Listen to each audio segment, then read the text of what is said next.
ദൈവത്തിന് സ്തോത്രം. നമുക്കൊരു നല്ല ദിവസം കർത്താവ് തന്നിരിക്കുന്നു. നമുക്കൊരു വാക്യം വായിച്ചിട്ട് ദൈവവചനത്തിലേക്ക് വരാം. 2 കൊരിന്ത്യ ലേഖനം 4-ാം അധ്യായം, കൊരിന്ത്യർക്ക് എഴുതിയ 2-ാമത്തെ ലേഖനം 4-ാം അധ്യായം 16, 17, 18 വാക്യം വായിക്കാം. 2 കൊരിന്ത്യർ 4, 16, 17, 18 വാക്യം. അതുകൊണ്ട് ഞങ്ങൾ അധൈര്യപ്പെടാതെ ഞങ്ങളുടെ പുറമേയുള്ള മനുഷ്യൻ ക്ഷയിച്ചു പോകുന്നുവെങ്കിലും ഞങ്ങളുടെ അകമേയുള്ളവൻ നാൾക്കുനാൾ പുതുക്കം പ്രാപിക്കുന്നു. നൊടി നേരത്തേക്കുള്ള ഞങ്ങളുടെ ലഘുവായ കഷ്ടം അത്യന്തം അനവധിയായി തേജസ്സിൻ്റെ നിത്യഘനം ഞങ്ങൾക്ക് കിട്ടുവാൻ ഹേതുവാകുന്നു. കാണുന്നതിനെ അല്ല, കാണാത്തതിനെ അത്രയേ ഞങ്ങൾ നോക്കിക്കൊണ്ടിരിക്കുന്നു. കാണുന്നത് താൽക്കാലികം, കാണാത്തതോ നിത്യം. ദൈവത്തിന് സ്തോത്രം. എന്താണ് അവിടെ അപ്പോസ്തലൻ പഠിപ്പിക്കുന്ന കാര്യം? അപ്പോസ്തലൻ ഒരു വലിയ കാര്യമാണ് പഠിപ്പിക്കുന്നത്. നമ്മുടെ ജീവിത പങ്കാളി ആരാണ്? ജീവിത പങ്കാളി ഭാര്യയാണ്, ഭർത്താവാണ് എന്നെല്ലാം നാം പറയുന്നുണ്ട്. പക്ഷേ അപ്പോസ്തലനോട് പറയുന്നു, അതെല്ലാം മരണം വരെയുള്ള നമ്മുടെ ഈ ജീവിതത്തിലെ ഒരു പങ്കാളിത്തമാണ് ഭാര്യയ്ക്കും ഭർത്താവിനും ഉള്ളത്. Who is our eternal partner? നമ്മുടെ നിത്യമായി നമ്മുടെ പങ്കാളി ആരാണ്? നമ്മുടെ നിത്യ പങ്കാളി ആരാണ്? വാസ്തവത്തിൽ ആ പങ്കാളി ആരാണെന്ന് മനസ്സിലാക്കണം. ആ പങ്കാളിയെ ആരാണെന്നുള്ളതാണ് അപ്പോസ്തലനോട് ഓർപ്പിക്കുന്നത്. എന്താണ് അപ്പോസ്തലനോട് പഠിപ്പിക്കുന്നത്? 4-ാം അധ്യായത്തിൻ്റെ 16-ാമത്തെ വാക്യത്തിൽ അപ്പോസ്തലൻ പഠിപ്പിക്കുന്ന കാര്യത്തിലേക്കാണ് നാം കടന്നു വരുന്നത്. ദൈവത്തിന് സ്തോത്രം. പ്രിയപ്പെട്ടവരെ, കാരണം നമുക്കറിയാം, നമ്മളെല്ലാം ജീവനുള്ള ശിശുക്കളായി ജനിച്ചു, ഇന്നും ജീവനോടിരിക്കുന്നു. പക്ഷേ അമ്മയുടെ ഉദരത്തിൽ നാം ഒരു ശിശുവായി ജനിക്കുമ്പോൾ നമ്മുടെ ശരീരത്തിന് ജീവനുണ്ട്. നമ്മുടെ ശരീരം ജീവനുള്ള ശരീരമാണ്. പക്ഷേ നമ്മുടെ അകത്ത് ജീവനില്ലാത്ത ഒന്നുണ്ട്. അതെന്താണ്? അത് നമ്മുടെ ആത്മാവാണ്. ആത്മാവാണ്. മനുഷ്യനെന്ന് പറയുന്നത് ശരീരവും മനസ്സും ആത്മാവും ചേർന്നതാണ്. നമ്മുടെ അമ്മയുടെ ഉദരത്തിൽ നാം ജനിക്കുമ്പോൾ നമ്മുടെ ശരീരത്തിൽ ജീവനുണ്ട്. പക്ഷേ നാം ആത്മാവിൽ ജീവനില്ലാത്തവരാണ്. നാം ആത്മാവിൽ മരിച്ചവരാണ് വാസ്തവത്തിൽ. അങ്ങനെ മരിച്ച ഒരാത്മാവുമായിട്ടാണ് നാം ജനിച്ച് ഈ ഭൂമിയിലേക്ക് വരുന്നത്. ആ ആത്മാവിന് ജീവനിലേക്ക് വരേണ്ട ഒരു ആവശ്യമുണ്ട്. കാരണം ഈ ആത്മാവാണ് നമ്മുടെ ഇറ്റേണൽ പാർട്ട്ണർ എന്ന് പറയുന്നത്. നമ്മളോടുകൂടെ എന്നുമുള്ളത് ഈ ആത്മാവാണ്. ഭർത്താവ് എന്നുമില്ല, ഭാര്യ എന്നുമില്ല, എന്നുമുള്ളത് നമ്മുടെ ആത്മാവാണ്. ആത്മാവാണ്. ഈ ആത്മാവാണ് എന്നും നമ്മളോട് കൂടെ ഉള്ളത്. ദൈവത്തിന് സ്തോത്രം. പ്രിയപ്പെട്ടവരെ, ഈ ആത്മാവിൻ്റെ ജീവൻ, ആത്മാവ് തീയുള്ളതാണോ, ആത്മാവ് ജ്വാലയുള്ളതാണോ, യഹോവയുടെ ദൈവത്തെ കത്തിക്കും. ഒരു കത്തുന്ന ദീപം പോലെ എൻ്റെ ആത്മാവ് കത്തുന്നുണ്ടോ? അത് ജീവനിലാണോ? ആത്മാവിൻ്റെ ജീവൻ എനിക്കുണ്ടോ? അതാണ് കാതലായ വിഷയം. നമുക്കറിയാം, നമ്മളെല്ലാം, ഞാൻ പറഞ്ഞല്ലോ, ആത്മാവിൽ മരിച്ചവരായിട്ട് നാം ഈ ഭൂമിയിലേക്ക് ജനിക്കുന്നു. ദൈവത്തിന് സ്തോത്രം. നമ്മുടെ മാതാപിതാക്കന്മാരുടെ ആ രക്തവും നമ്മുടെ സിരകളിലൂടെ ഒഴുകുന്നുണ്ട്. അതിൽ കുറച്ച് നല്ല സ്വഭാവം കാണും, അതിൽ കുറേയേറെ ചീത്ത സ്വഭാവവും കാണും. ഈ പാരൻസിൻ്റെ ചീത്ത സ്വഭാവം, മാതാപിതാക്കന്മാരുടെ ചീത്ത സ്വഭാവം മക്കൾ ഏത് പ്രായത്തിലാണ് കാണിക്കണത്? അവർ ശിശുവായിരിക്കുമ്പോൾ കാണിക്കില്ല. അവരുടെ ബാല്യകാലത്തിലും മാതാപിതാക്കന്മാരുടെ ചീത്ത സ്വഭാവം അവരത്രയേറെ കാണിക്കില്ല. മാതാപിതാക്കന്മാരുടെ ചീത്ത സ്വഭാവം അവർ പുറത്തു എടുക്കുന്നത് എപ്പോഴാണ്? അവർ തന്നെത്താനെ കാര്യങ്ങൾ ചിന്തിച്ച് ചെയ്യുന്ന പ്രായം വരുമ്പോഴാണ് മാതാപിതാക്കന്മാരുടെ ആ ചീത്ത സ്വഭാവം അവരിൽ കൂടെ പുറത്തേക്ക് വരുന്നത്. കാരണം അതുവരെ അവർ പറഞ്ഞു കൊടുക്കുന്നത് കേട്ട് പറയുന്നതനുസരിച്ച് അവർ ജീവിക്കുന്ന കാലത്ത് അപ്പൻ്റെ അമ്മയുടെയും ചീത്ത സ്വഭാവമൊന്നും അവർ കാണില്ല. അപ്പം നല്ലതായിരിക്കുമൊക്കെ. പക്ഷെ അവർ തന്നെത്താൻ തീരുമാനങ്ങൾ എടുത്ത് ചെയ്യുന്ന പ്രായം വരുമ്പോൾ അവരിൽ കൂടെ ആ ചീത്ത സ്വഭാവം പുറത്തു വരാൻ തുടങ്ങും. കാരണം അത് രക്തത്തിൽ കിടക്കുന്നതാണ്. അത് രക്തത്തിൽ കിടക്കുന്നതാണ്. കാരണം ക്രിസ്തുവിലേക്ക് അവർ നോക്കിയിട്ടില്ല. നമ്മുടെ മക്കൾ ക്രിസ്തുവിനെ നോക്കാത്ത കാലത്ത് നമ്മളുടെ ആ സ്വഭാവം കാണിച്ചുകൊണ്ടിരിക്കും. നമുക്ക് ഒരു തെങ്ങ് ഇങ്ങനെ വളരേണ്ടതാ. പക്ഷെ ഇങ്ങനെ ചാഞ്ഞു നിൽക്കുന്ന ഒരു തെങ്ങാണെങ്കിൽ ആ തെങ്ങ് വെട്ടിയാൽ എങ്ങോട്ടാ മറിയുക? അങ്ങ് താഴത്തേക്ക് മറിയും. ആ ചാഞ്ഞു കിടക്കുന്ന വശത്തേക്ക് തന്നെ ആ തെങ്ങ് മറിഞ്ഞു വീഴുകയുള്ളൂ എന്ന് പറയുന്ന പോലെ അപ്പൻ്റെയും അമ്മയുടെയും ആ ചീത്ത സ്വഭാവം അത് ചാഞ്ഞു നിൽക്കുന്ന തെങ്ങ് പോലെ അവരിങ്ങനെ നിൽക്കുക. വെട്ടിയാൽ അതിലേക്കേ പോവുള്ളൂ, ആ സ്വഭാവമേ കാണിക്കുള്ളൂ. അപ്പോൾ അവരെ ആ തെങ്ങിനെ നിവർത്തണമെങ്കിൽ ആ തെങ്ങിനെ ചെറുപ്രായത്തിൽ തന്നെ ആ തെങ്ങിനെ നിവർത്തിയെടുക്കണം. നിവർത്തിയെടുത്തില്ലെങ്കിൽ ആ സ്വഭാവം കാണിക്കും. നിവർത്തിയെടുക്കണമെങ്കിലോ ആ തെങ്ങ് സൂര്യനെ നോക്കുന്ന പോലെ ക്രിസ്തുവിനെ നോക്കുവാൻ നിങ്ങളുടെ മക്കളെ ആ പ്രായത്തിലെ പഠിപ്പിച്ചില്ലെങ്കിൽ അവരാ നിങ്ങളുടെ സ്വഭാവത്തിലേക്ക് തന്നെ ചാന്നു പോകും. ആ ചീത്ത വഴിയിലേക്ക് ചാഞ്ഞു പോകുള്ളൂ. അതുകൊണ്ട് അത് അവർ തീരുമാനം എടുക്കുമ്പോൾ സ്വാഭാവികമായിട്ട് അങ്ങനെ വരുവുള്ളൂ. അത് ദൈവത്തിന് സ്തോത്രം, അപ്രകാരമേ വരികയുള്ളൂ. അതുകൊണ്ടാണ് നിങ്ങളുടെ മക്കളെയൊക്കെ ചെറുപ്പത്തിലെ ഉപദേശിക്കണം, ഉപദേശിക്കേണ്ട പ്രായത്തിൽ ഉപദേശിക്കണം. അവരുടെ കൂടെ ഇരുന്ന് ബൈബിൾ വായിക്കണം, അവരുടെ കൂടെ ഇരുന്ന് പ്രാർത്ഥിക്കണം. അല്ലാതെ നീ ബൈബിൾ പുസ്തകം വായിച്ചോ, നീ പ്രാർത്ഥിച്ചോ എന്ന് ചോദിച്ചാൽ പോരാ. അവരുടെ കൂടെ ഇരുന്ന് വായിക്കണം, അവരുടെ കൂടെ ഇരുന്ന് പ്രാർത്ഥിക്കണം. അങ്ങനെ നിങ്ങളുടെ മക്കളെ ആ നിവർത്തി എടുത്തില്ലെങ്കിൽ അവർ തന്നെത്താൻ തീരുമാനമെടുക്കേണ്ട പ്രായത്തിൽ ആ തെറ്റായ തീരുമാനത്തിലേക്ക് അവർ പോവുകയുള്ളൂ. പ്രിയപ്പെട്ടവരെ, അവർ ക്രിസ്തുവിനെ കണ്ടെത്തുന്നത് വരെ എങ്ങനെയാണ്? അവർ തന്നെത്താൻ ക്രിസ്തുവിനെ പിടിച്ചാൽ പിന്നെ അവര് നേരായിട്ട് വളർന്നുകൊള്ളും. അതുകൊണ്ട് നമ്മുടെ ആ ഉത്തരവാദിത്വമൊക്കെ നാം ഒരിക്കലും മറന്നു പോകരുത്. നമ്മുടെ പ്രധാനപ്പെട്ട ഉത്തരവാദിത്വം നമ്മുടെ മക്കളോട് മാത്രമല്ല. മക്കളോട് നമുക്ക് ഉത്തരവാദിത്വമുണ്ട്, അവരെ വളർത്തിയെടുക്കേണ്ട ഉത്തരവാദിത്വമുണ്ട്. പക്ഷേ അതിനേക്കാൾ പ്രധാനപ്പെട്ടതായ ഒരു ഉത്തരവാദിത്വം നമുക്കുണ്ട്. അത് നമ്മുടെ ആത്മാവിനോടുള്ള ഉത്തരവാദിത്വമാണ്. ആത്മാവ്, എൻ്റെ ആത്മാവ്, ഒരു മൈ സോൾ, എൻ്റെ ആത്മാവ് ജീവൻ പ്രാപിച്ചു. നമുക്കറിയാം, ആത്മാവിനെ കരുതി സാറായെക്കുറിച്ച് വേദപുസ്തകം വിളിക്കുന്ന പേരാണ് വിശുദ്ധ സ്ത്രീ, അല്ലേ? 1 പത്രോസ് 3-ാം അധ്യായം 5-ാമത്തെ വാക്യം. പത്രോസിന്റെ 1-ാമത്തെ ലേഖനം 3-ാം അധ്യായം 5-ാമത്തെ വാക്യത്തിൽ അബ്രാഹാമിന്റെ ഭാര്യ സാറ ഒരു സമ്പന്ന കുടുംബത്തിലെ അംഗമാണ്, അത്രയേ ഉള്ളൂ. ഒരു സമ്പന്നമായ കുടുംബത്തിലെ ഒരു ഭാര്യയാണ് അവൾ, അബ്രാഹാമിന്റെ ഭാര്യ സാറ. അല്ലാതെ അവൾ അന്നൊരു വിശുദ്ധമതിയൊന്നുമല്ല, അവളൊരു ശുദ്ധിമതിയൊന്നുമായിട്ട് ജീവിച്ചു വന്നവരല്ല. നമുക്കൊന്ന് വായിക്കാം, വാക്യമൊന്ന് വായിക്കാം. ഇങ്ങനെയല്ലോ പണ്ട് ദൈവത്തിൽ പ്രത്യാശ വച്ചിരുന്ന വിശുദ്ധ സ്ത്രീകൾ തങ്ങളെ തന്നെ അലങ്കരിച്ച് ഭർത്താക്കന്മാർക്ക് കീഴടങ്ങിയിരുന്നത്. പ്രിയപ്പെട്ടവരെ, വിശുദ്ധ സ്ത്രീകൾ എന്ന് തന്നെയാണ് സാറ അബ്രാഹാമിനെ യജമാനനെ എന്ന് വിളിച്ചിരുന്നു. ദൈവത്തിന് സ്തോത്രം. ഒരു വിശുദ്ധ സ്ത്രീ എന്നാണ് അപ്പോസ്തലൻ അവിടെ ഓർമ്മിക്കുന്നത്. ദൈവത്തിന് സ്തോത്രം. ദൈവമക്കളെ, എന്താണ് ആ വിശുദ്ധ സ്ത്രീയുടെ പ്രത്യേകത? നമുക്കറിയാം, രൂത്ത് ദൈവത്തെ പിടിച്ചത് ഏത് പ്രായത്തിലാ? രൂത്ത് ദൈവത്തെ പിടിച്ചത് അവളുടെ യൗവന പ്രായത്തിലാണ്. ശമൂവേൽ പ്രവാചകന്റെ അമ്മ ഹന്ന ദൈവത്തോട് പ്രാർത്ഥിച്ചതും ദൈവത്തെ പിടിച്ചതും ഏത് പ്രായത്തിലാ? അവളുടെ യൗവന പ്രായത്തിലാണ്. പക്ഷേ സാറ ദൈവത്തെ പിടിക്കുന്നത് അവളുടെ യൗവന പ്രായത്തിലല്ല.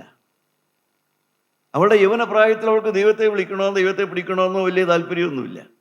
പക്ഷെ അവളുടെ ഭർത്താവ് ദൈവത്തിന്റെ വിളി കേട്ടു, ഇറങ്ങി പുറപ്പെട്ടു. അങ്ങനെ ഇറങ്ങി പുറപ്പെടുന്ന സാറായിക്ക് മക്കളില്ല. അപ്പോൾ അന്നത്തെ സ്ഥിതിക്ക് ദാസിയിൽ നിന്ന് മക്കളുണ്ടായാൽ അത് മക്കളാ. മക്കള് വേണമെന്ന് ആഗ്രഹമുണ്ട് അവൾക്ക്, മക്കള് വേണമെന്ന് ആഗ്രഹം. അത് ദാസിയിൽ നിന്ന് കിട്ടിയ മക്കളായാലും അത് മതി, അത്രയേ അവർക്കുള്ളൂ. ദൈവത്തിന് അതിലുപരിയായിട്ടൊന്നുമില്ല. അതാണ് ഉൽപ്പത്തി പുസ്തകം 16-ാം അധ്യായം 2-ാമത്തെ വാക്യത്തിൽ അവൾ ഭർത്താവിനെ ഉപദേശിക്കുന്നുണ്ട്, നീ ഹാഗാറിന്റെ അടുത്തിയല്ലേ, അവളിൽ നിന്ന് മക്കളുണ്ടാകുമല്ലോ, അങ്ങനെ എനിക്ക് മക്കളെ കിട്ടും, എനിക്ക് മക്കളെ കിട്ടും. അതേ ഉള്ളൂ. സ്വത്തിന് അവകാശിയായിട്ട് മക്കളെ വേണം. അത് ആര് കൂടെ വേണമെന്നുള്ളത് അക്കാലത്തെ നിയമമല്ല. എനിക്ക് മക്കളെ കിട്ടുമല്ലോ, അതുകൊണ്ട് ഭർത്താവ് അങ്ങനെ ആയാലും കുഴപ്പമൊന്നുമില്ല. ആ കാലത്ത് നിയമം അനുസരിച്ച് ശരി, തെറ്റില്ല. യാക്കോബിന്റെ ഭാര്യമാര് അവരുടെ വെപ്പാട്ടികള് അവരുടെ ദാസിമാരെ ഭർത്താവിന് കൊടുത്തു. കാരണം ആ കാലത്തെ ഒരു നിയമമാണ് എടുത്തത്. എനിക്ക് മക്കളെ കിട്ടുമല്ലോ, അത്രയേ സാറായ്ക്കുള്ളൂ. മക്കളെ കിട്ടണം, അതിന് ഹാഗാറിന് കൊടുത്തു. പക്ഷേ അത് കഴിഞ്ഞപ്പോഴാണ് അവൾ ആത്മീയ സ്ത്രീയായി മാറുന്നു. അവളുടെ വാർദ്ധക്യം വന്നപ്പോൾ അവൾ ആത്മീയ സ്ത്രീയായിട്ട് മാറി. അതിൻ്റെ 17-ാം അധ്യായം, ഉൽപ്പത്തി പുസ്തകം 17-ാം അധ്യായം 11-ാമത്തെ വാക്യത്തിൽ അബ്രാഹാമിനോട് ദൈവം പറഞ്ഞു, എന്താണ് പറഞ്ഞത്? ഞാൻ അവളെ അനുഗ്രഹിച്ച് അവളിൽ നിന്ന് നിനക്ക് ഒരു മകനെ തരും. ദൈവത്തിന് സ്തോത്രം. ഞാൻ അവളെ അനുഗ്രഹിച്ച് അവളിൽ നിന്ന് നിനക്കൊരു മകനെ തരും. ദൈവം അബ്രഹാമിന് കൊടുത്ത വചനം അവൾ കേട്ടു. എബ്രായ ലേഖനം 11-ാം അധ്യായം 11-ാമത്തെ വാക്യത്തിലേക്ക് വരുമ്പോൾ അബ്രഹാമിനോട് ദൈവം പറഞ്ഞു, നിനക്ക് നിന്റെ ഭാര്യയിൽ നിന്നൊരു മകനെ തരുമെന്ന് പറഞ്ഞപ്പോൾ അവൾക്ക് പിന്നീട് മക്കളെ കിട്ടിയാൽ പോരാ, ദൈവം പറഞ്ഞതായ ആ മകനെ കിട്ടണം. ദൈവം പറഞ്ഞതായ മകനെ എനിക്ക് വേണമെന്നുള്ളത് അവളുടെ ആവശ്യമായിട്ട് മാറി. എബ്രായ ലേഖനം 11:11 വായിച്ചു നോക്കൂ. വിശ്വാസത്താൽ സാറയും വാഗ്ദത്തം ചെയ്തവനെ വിശ്വസനെന്ന് എണ്ണുകയാൽ പ്രായം കഴിഞ്ഞിട്ടും പുത്രോത്പാദനത്തിന് ശക്തി പ്രാപിച്ചു. വാഗ്ദത്തം ചെയ്ത ദൈവത്തെ വിശ്വസനെന്ന് എണ്ണുകയാൽ സാറ പുത്രോത്പാദനത്തിന് ശക്തി പ്രാപിച്ചു. എന്ന് വെച്ചാൽ എനിക്ക് മക്കൾ പോരാ, ദൈവം പറഞ്ഞ മകനെ വേണം, ദൈവം പറഞ്ഞ മകനെ വേണം. പ്രിയപ്പെട്ടവരെ, എന്താണ് ഇതിൻ്റെ എല്ലാം അർത്ഥം? ദൈവം പറഞ്ഞ മകനെ വേണമെന്ന് അന്ന് സാറ പറഞ്ഞു. ഇന്ന് ഈ തലമുറയിൽ അത് വായിക്കുമ്പോൾ അന്ന് ഇസ്ഹാക്കിനെ വേണമെന്നാണ് പറഞ്ഞത്. ഇന്ന് ഈ തലമുറയിൽ നമ്മളതിൽ നിന്ന് എന്താ മനസ്സിലാക്കേണ്ടത്? ദൈവം പറഞ്ഞ മകൻ, ദൈവം തന്ന മകൻ, അതാരാണ്? കർത്താവായ യേശുക്രിസ്തുവാണ്. കർത്താവായ യേശുക്രിസ്തുവാണ് ദൈവം തന്ന മകൻ. അന്ന് അവൾക്ക് എങ്ങനെയെങ്കിലും എനിക്ക് മക്കളുണ്ടായാൽ മതി. പക്ഷേ ഇപ്പോൾ സാറ ഇരുന്ന് പ്രാർത്ഥിക്കുന്ന വിശ്വാസത്താൽ അവളുടെ വാർദ്ധക്യ കാലത്ത് ദൈവം തരുന്ന മകന് വേണ്ടി അവൾ കാത്തിരുന്നു, വിശ്വാസത്തോടെ ഇരുന്നു. അവൾ ദൈവം തന്ന മകനായ ഇസ്ഹാക്കിനെ അവൾക്ക് ലഭിച്ചു. ആരാണ് ദൈവം തന്ന മകൻ? നമ്മൾ വായിക്കുമ്പോൾ നമ്മളത് എങ്ങനെയാണ് മനസ്സിലാക്കേണ്ടത്? കർത്താവായ യേശുവിനെ എനിക്ക് വേണമെന്നുള്ള നിർബന്ധം അവൾക്കുണ്ടായി. എനിക്ക് യേശുവിനെ തന്നെ വേണം, എനിക്ക് ക്രിസ്തുവിനെ വേണം.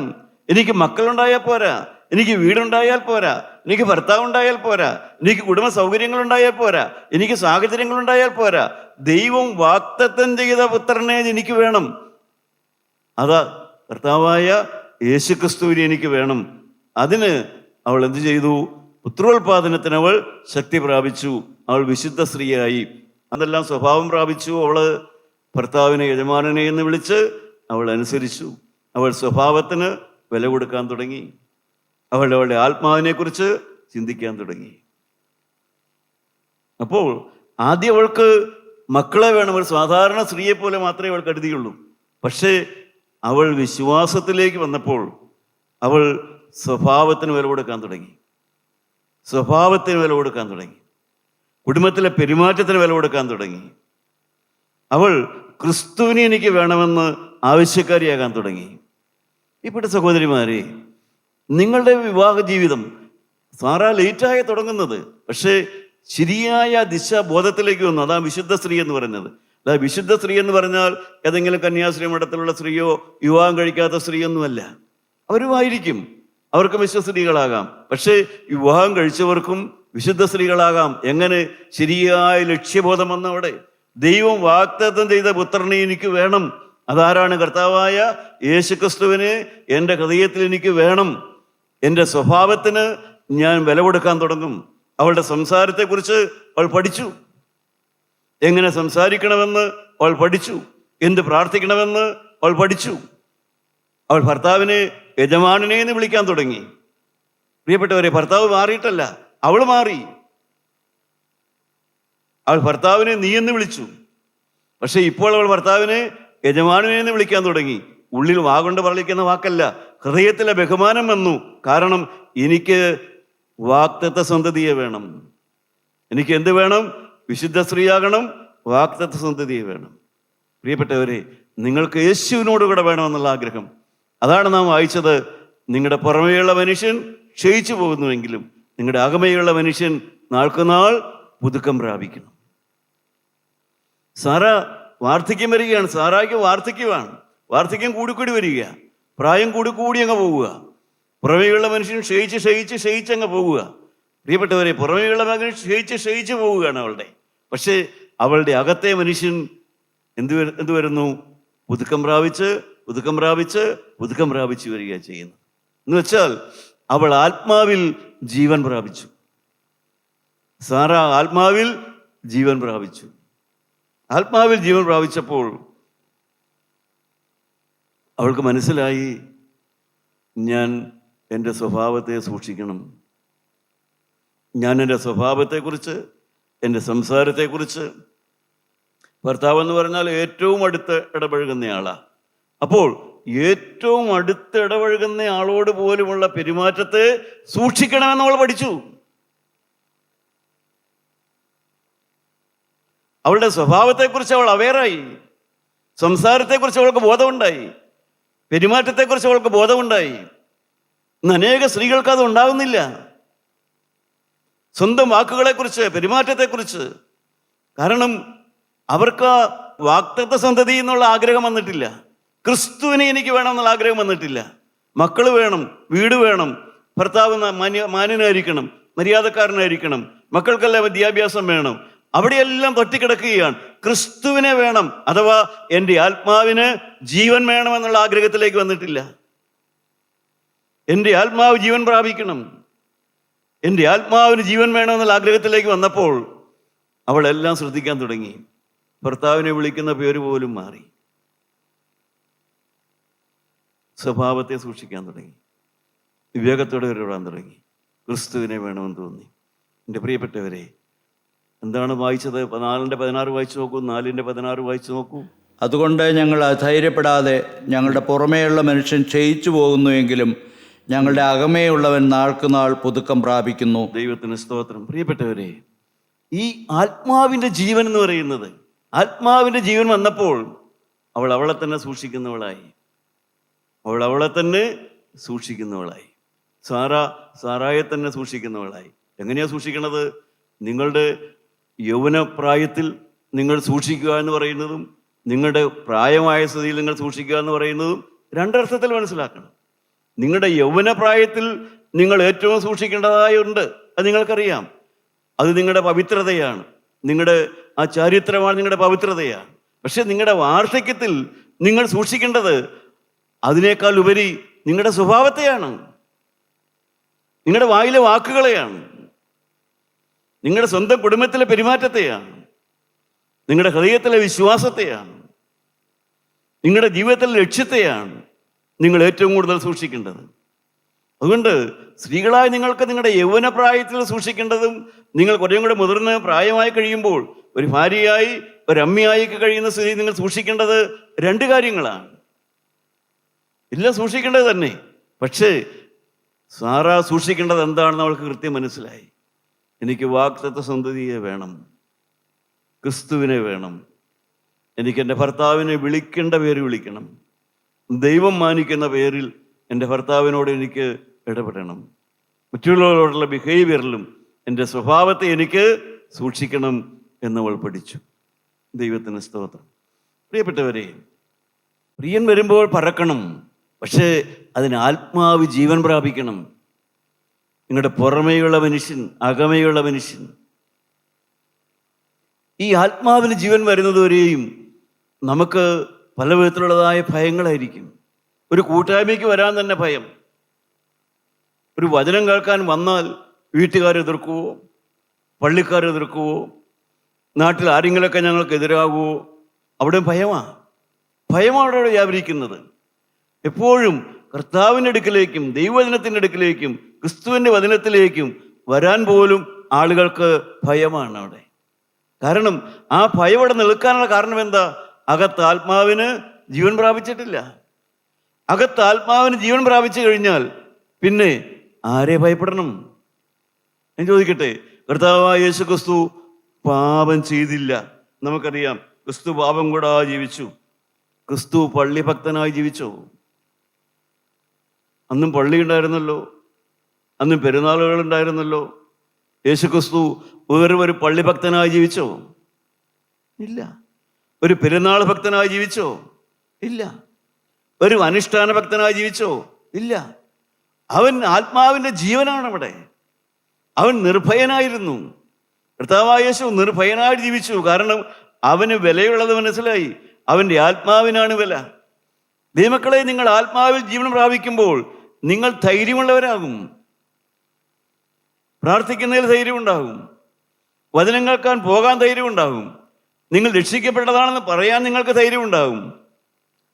ഞാൻ യേശുവിനെ സ്വീകരിച്ചു എന്ന് പറയാൻ നിങ്ങൾക്ക് നല്ല ധൈര്യമുണ്ടായിരിക്കും. ദൈവത്തിന് സ്തോത്രം. പ്രിയപ്പെട്ടവരെ, അത് വരുന്നതുവരെയും നിങ്ങൾ ആകെ ഭയത്തിലും പേടിയിലുമായിരിക്കും. എന്ത് സംഭവിക്കുമെന്നുള്ള പേടി. ആപത്ത് വരുമോ, അപകടം വരുമോ, അത്യാഹിതം വരുമോ, മക്കൾക്കത് വരുമോ, ഇത് വരുമോ. ജീവിതത്തിൽ അകപ്പാടെ നിങ്ങൾ ഭയത്തിൻ്റെയും പേടിയുടെയും അടിമത്തത്തിലായിരിക്കും. എന്നാൽ നിങ്ങളുടെ അകത്തെ ആത്മാവിൻ്റെ ജീവൻ പ്രാപിച്ചു കഴിഞ്ഞാൽ നിങ്ങൾ രണ്ടാമത് ഭയമില്ലാത്തവരാകും, നിർഭയരാകും. കാരണം ഞാൻ യേശുവിൻ്റെ കൂടെ, ഞാൻ യേശുവിൻ്റെ വക, ഞാൻ യേശുവിന് വേണ്ടി, ഞാൻ ക്രിസ്തുവിനെ സ്നേഹിക്കുന്നു, ഞാൻ യേശുവിനെ സ്നേഹിക്കുന്നു. എന്തുകൊണ്ട് ഞാനിവിടെ പ്രാർത്ഥന യോഗത്തിന് വന്നു? എന്തുകൊണ്ട് ഞാനിവിടെ വന്നു? ഞാൻ യേശുവിനെ സ്നേഹിക്കുന്നതുകൊണ്ട് വന്നു. ഞാൻ മനുഷ്യരെ സ്നേഹിക്കുന്നതുകൊണ്ടല്ല ഇവിടെ വന്നത്. പ്രിയപ്പെട്ടവരെ, ഞാൻ പറയാറുണ്ടല്ലോ, ഞാനിവിടെ വരുമ്പോൾ മനുഷ്യ സ്നേഹം, സ്നേഹപാശങ്ങൾ കൊണ്ട് കർത്താവിനെ വിളിച്ചു. എൻ്റെ ഭാര്യയുടെ നിർബന്ധം, ഭാര്യ വീട്ടുകാരുടെ നിർബന്ധം, എൻ്റെ ദൈവമക്കളുടെ നിർബന്ധം, അങ്ങനെ സ്നേഹപാശങ്ങൾ കൊണ്ടാണ് ഞാനിവിടെ വന്നത്. മനുഷ്യപാശങ്ങൾ കൊണ്ടാണ് ഞാനിവിടെ വന്നത്. പക്ഷേ ഞാനിവിടെ നിലനിൽക്കുന്നത് സ്നേഹപാശങ്ങളാൽ അവൻ എന്നെ ബന്ധിച്ചത് കൊണ്ടാണ്. കർത്താവായ യേശുവിനോടല്ല, സ്നേഹം കൊണ്ടാണ് ഞാനിവിടെ നിൽക്കുന്നത്. പ്രിയപ്പെട്ടവരെ, യേശുവിനെ സ്നേഹിക്കുന്നു, അതുകൊണ്ട് ഞാനിവിടെ വരുന്നു. ആ ധൈര്യം ഇവിടെ നിന്ന് കിട്ടുന്നു. അകത്തെ ആത്മാവിന് ജീവൻ കിട്ടുന്നു. നിങ്ങളുടെ പുറമേയുള്ള മനുഷ്യൻ ക്ഷയിച്ചു പോകുന്നു എന്ന് പറഞ്ഞാൽ എന്താ അർത്ഥം?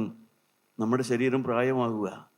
നമുക്കെല്ലാം അറിയാം, പ്രായം വർദ്ധിച്ചുകൊണ്ടിരിക്കുക, ക്ഷീണം കൂടിക്കൊണ്ടിരിക്കുക, നാം മരണത്തിലേക്ക് ഇങ്ങനെ പോയിക്കൊണ്ടിരിക്കുക. രണ്ട് കാര്യമാണ് പോകുന്നത്.